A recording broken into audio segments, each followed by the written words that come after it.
Je suis une jeune boulangère qui habite à Vielle-Tursan. J'ai choisi de faire ce métier il y a 2 ans et demi, presque 3 à force que le temps passe, après avoir été 30 ans éducatrice spécialisée.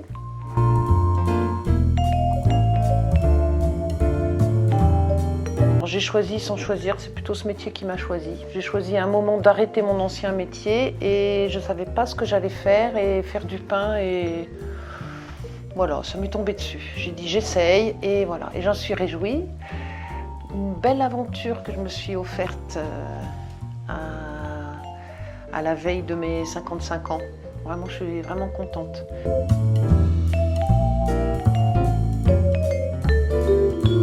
Moi, j'ai derrière moi 30 années de travail en salariat, avec des collègues, avec des responsables hiérarchiques, plusieurs niveaux toujours. J'ai travaillé en institution, en association. Et aujourd'hui, je m'offre un travail que je gère entièrement seule. Je suis même en auto-entreprise. Donc voilà, et ça c'est très plaisant pour moi, c'est déstabilisant. Parce qu'il y a la volonté intellectuelle, mais il y a le vivre. Et il y a des moments voilà, qui sont particuliers, mais je suis contente d'apprendre à faire ça. Moi, je suis quelqu'un de curieux en plus, donc moi, tu me proposes une aventure, j'y vais. Bon. Et là, c'est moi toute seule qui me la suis proposée. Et je crois que je fatiguais de toute façon de la dimension collective dans mon travail. De tout décider toute seule, c'est très, très plaisant.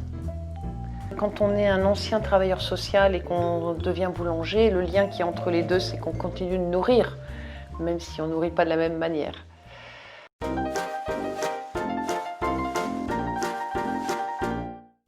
Je fais des pains dans des moules ou des pains ronds, de temps en temps des baguettes. Le problème de la baguette, c'est que ça prend beaucoup de place dans mon four et que je ne peux plus. Je fais du pain à l'ancienne. Je pétris en fermentation lente, ça veut dire que je pétris le soir et que je reprends le lendemain matin. Tout pétri à la main parce que, entre autres, la raison, c'est d'avoir accès au silence. Je ne veux pas du bruit des machines quand je fais du pain. Je veux pouvoir écouter de la musique et je veux pouvoir être dans un rythme qui soit tranquille, on va dire. Même si la boulange, c'est pas un rythme tranquille et que c'est un boulot physique. C'est aussi une manière de travailler qui correspond à mon rythme. Ça me va bien, moi. Par exemple, je vais aller à mon atelier théâtre et quand je vais rentrer, je vais pétrir pour reprendre demain. Comme ça sépare le travail en deux. C'est pas tout en suivant et c'est pas mal.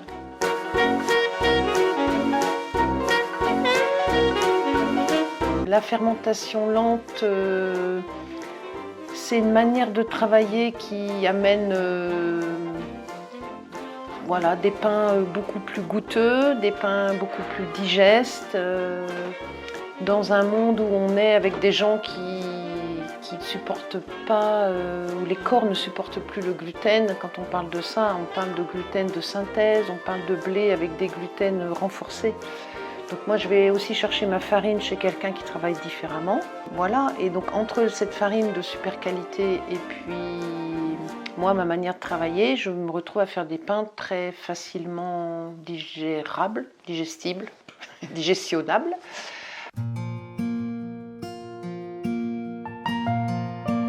Je cuis au feu de bois dans un four soupard qui sont des fours en acier rond qui fonctionnent très très bien.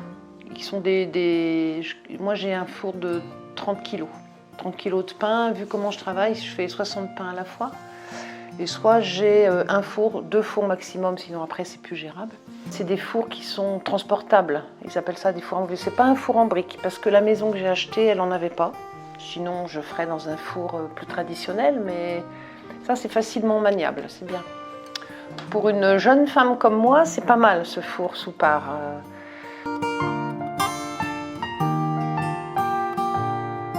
J'ai dans ma clientèle des gens qui achètent mon pain parce qu'il est bio et d'autres pas forcément. C'est pas le côté bio qu'ils veulent, c'est retrouver le goût du pain à l'ancienne parce que le levain c'est aussi très peu utilisé aujourd'hui, donc on a l'impression qu'on retombe dans son enfance, enfin, quand on est quelqu'un qui a un certain âge. Voilà, donc j'ai vraiment toutes sortes de clientèle dans les endroits où j'emmène mon pain. Cette aventure, elle est aussi liée au lieu dans lequel j'habite depuis exactement le même temps. J'ai construit mon fournil ici, mon four à côté. C'est un lieu qui est collectif. J'ai choisi d'habiter dans un lieu que je partage avec d'autres. Donc il se vit des aventures, pas toujours uniquement liées autour du pain. J'ai relativement rapidement mis en place toute mon activité, le fait de pouvoir en gagner ma vie avec. Avant la première année, je gagnais ma vie avec. J'aimerais bien que ça tienne 6 ou 7 ans. Le temps de m'emmener vers un moment de retraite. Et dans l'idée de pouvoir réduire et de faire du pain qu'une fois par semaine et dans d'autres cadres. Après, de relayer le fournil à quelqu'un, la vie présentera quelqu'un ou pas. Et peut-être qu'ici, un jour, ça deviendra un autre atelier où il n'y aura plus de pain, mais je sais pas moi, de la sculpture sur bois. Voilà, j'en sais rien. J'en sais franchement rien.